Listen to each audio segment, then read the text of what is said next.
માનવ શરીરમાં રુધિરનું પરિભ્રમણ સતત ચાલતી એક મહત્વપૂર્ણ પ્રક્રિયા છે.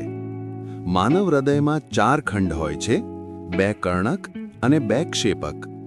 ઓક્સિજન વિહીન રુધિર ઉપરની અને નીચલી મહાશિરાઓ દ્વારા જમણા કર્ણકમાં પ્રવેશે છે.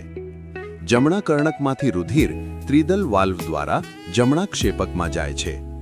જમણો ક્ષેપક ફુફ્ફુસીય ધમની દ્વારા રુધિરને ફેફસા તરફ મોકલે છે. ફેફસામાં રુધિર કાર્બન ડાયોક્સાઇડ છોડે છે અને ઓક્સિજન ગ્રહણ કરે છે. ઓક્સિજનયુક્ત રુધિર ફુફ્ફુસીય શિરા દ્વારા ડાબા કર્ણકમાં પાછું આવે છે.